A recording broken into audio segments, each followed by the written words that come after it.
So ayan guys, ito yung ating female breeder na nakatapos lang mag-lay ng 25 pieces egg.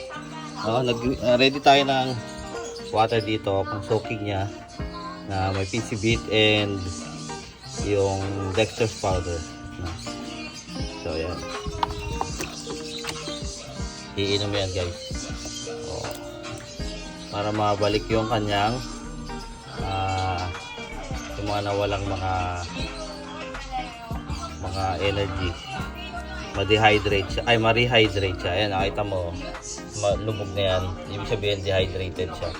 So ayan, medyo skinny na rin siya. So babalik lang yan, babalik agad yan pagka ginawa mo yung ganito, warm water and vitamins and dextrose powder. And syempre yung pagkain niya dapat more on calcium and protein. So yun lang guys, makikita nyo swimming siya, paikot-ikot siya dyan. So pinipil niya yung warm water and yung sunlight, no? So hopefully within a week maano natin siya, sa condition.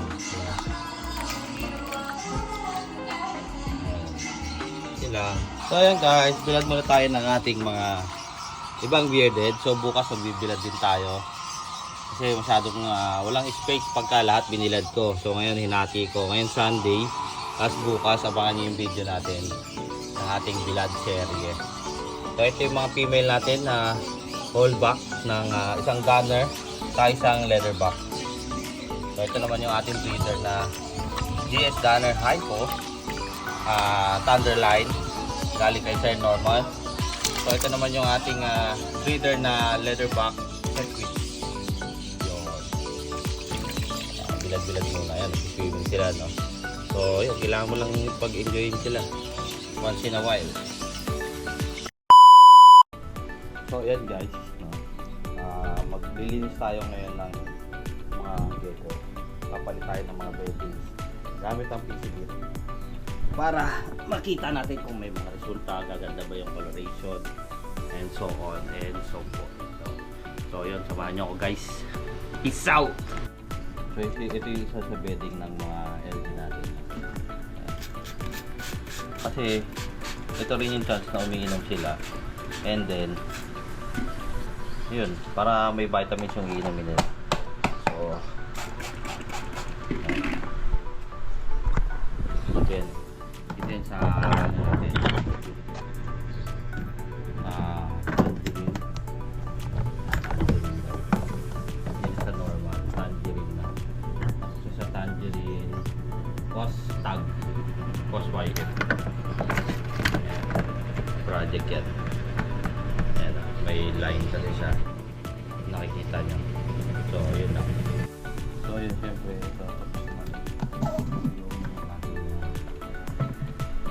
ito naman yung ating post-tag project. Ay, hindi pala post-tag. Ano pala yan?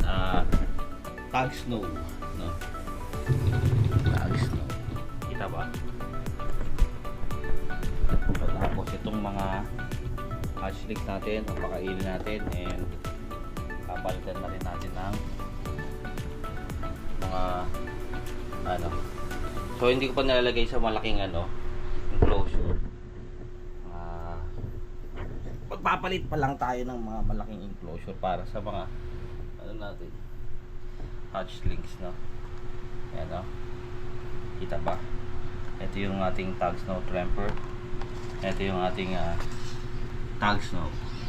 Ito yung third batch yata to. Ito yung kapatid niya, normal post tag. Ito naman yung ating ano ba tawag dito? Bell glow. Hopefully bell glow. Yan. Ito naman yung ating tramper. Ito yung first batch. Ito yung isa. Ito nagmo-molt na siya eh.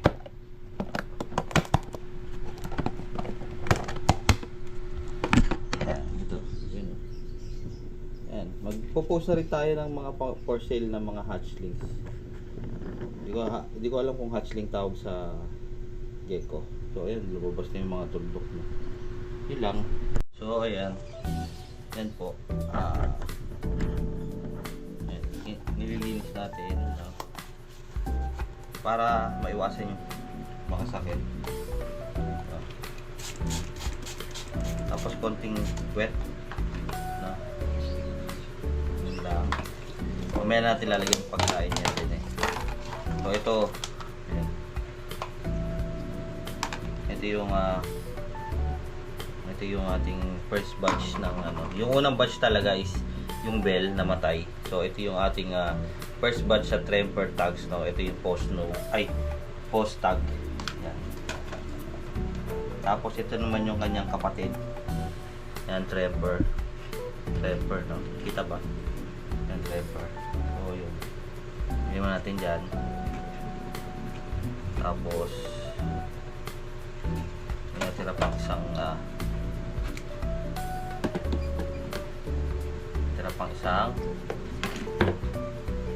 ukod. So using yun nga, yung PVC bit. Yun na yung pambalaw at pang ano natin, panlinis. No.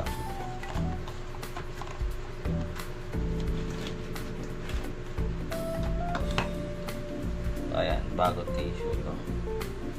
Hati na ito. Yung mga hatchling, ingatan nyo na ano, ano na kasi yan eh. Makukulit na kasi yan eh. Yan.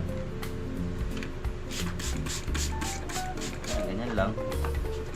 Tapos, lipat natin ulit itong Tremper. Lagay mo natin dyan. Dapat kasi, ito, prepare ko na rin para isang lagayan, ano, para hindi na maistorbo yung mga ano, mga hatchling, para makapagpahinga na. So ito yung mga baby worm.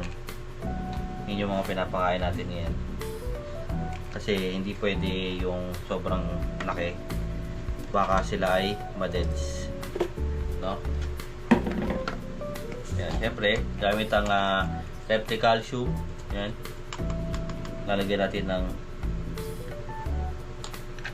ano, so ako, hindi ako everyday nagpapakain. Nagpapakain lang ako pagka ubos na yung kanilang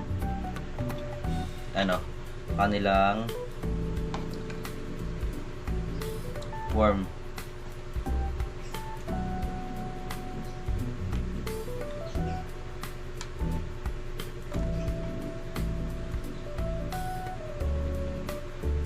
Seven.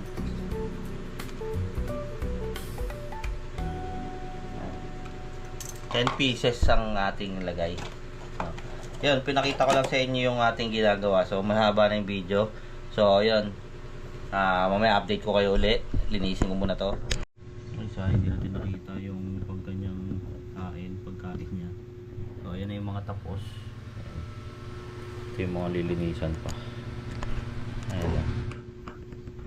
Kumakain din siya ng ano yun? Calcium powder, no?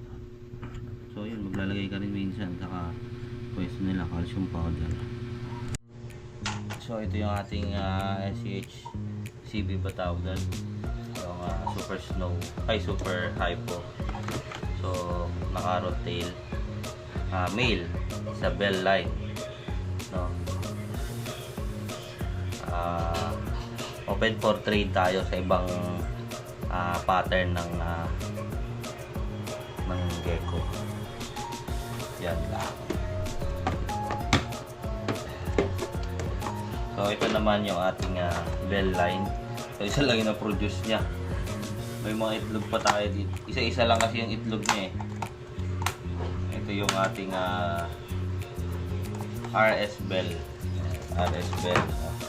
Naghahanap tayo ng kapartner nun na siguro na ball stripe or RS din, para mag-produce tayo ng RS or ball stripe, no?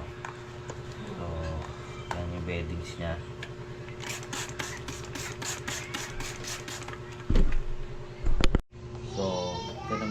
ating jungle super glow.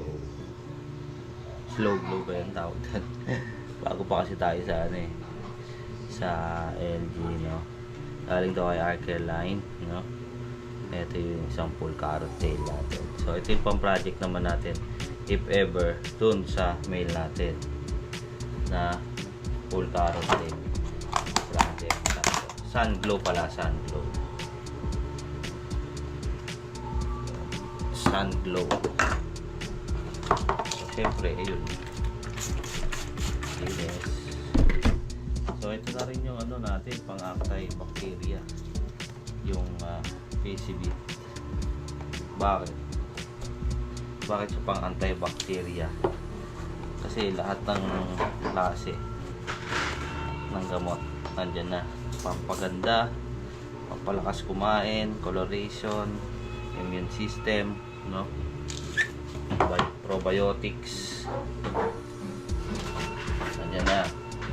So kaya kailangan mag-avail lang kayo niyan. Hindi nyo pa nasusubukan, subukan nyo na. Actually dito sa Gecko, ngayon ko pa lang to ginamit. Tinatry ko kung mas gaganda sila, may vitamins.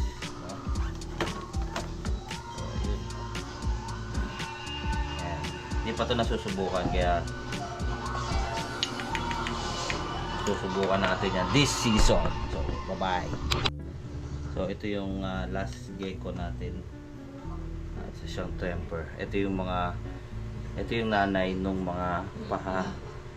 Oh, meron na rin siya. Ito yung nanay nung mga hatchling natin na gecko. Yung tatay is yung tag snow. So ayan, may parte na basang-basa, may parte na hindi masyado.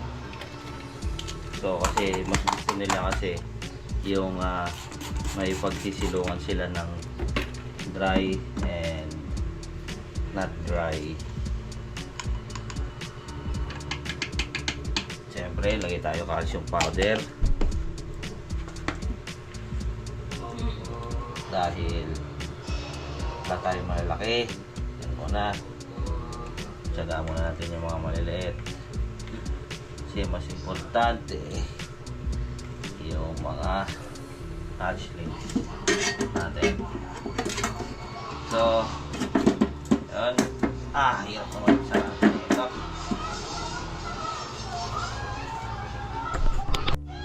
Dito na natatapos ang ating mga video. Nakikita nyo na naglinis tayo ng mga LG.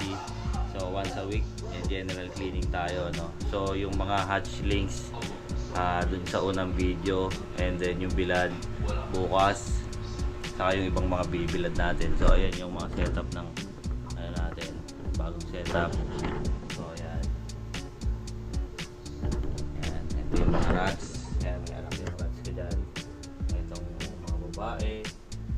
Ayan yung mga hatchlings, no? Ito yung zero. Kita ba?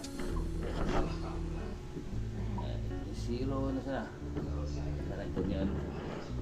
So kung nagustuhan nyo yung aking video, like, share ka na rin sa aking video, and subscribe ka na rin. So doon lang, dito natatapos. Peace out.